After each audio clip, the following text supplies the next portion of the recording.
ಈ ಜಾತ್ರಾ ಮಹೋತ್ಸವಕ್ಕೆ ನಾಡಿನ ಪರಮ ಪೂಜ್ಯರು, ಎಲ್ಲ ಹಿರಿಯ ಜನಪ್ರತಿನಿಧಿಗಳು, ಅದರ ಜೊತೆಗೆ ಅಪಾರ ಗವಿಸಿದ್ದಪ್ಪ ಜನ ಭಕ್ತವೃಂದ ತಾವೆಲ್ಲ ಪಾಲ್ಗೊಂಡಿದ್ದೀರಿ.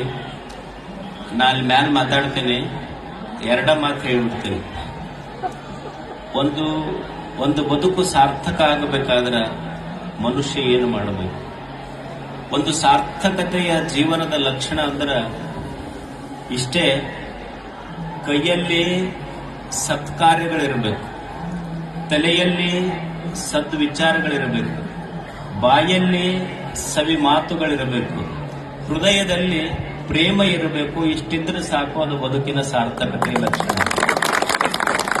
ಇಷ್ಟ ನೆನ್ಪಿಡ್ರಿ, ತಲೆಯಾಗ ಚಲೋ ವಿಚಾರ ಇರಬೇಕು, ಕೈಯಾಗ ಚಲೋ ಕೆಲಸ ಇರಬೇಕು,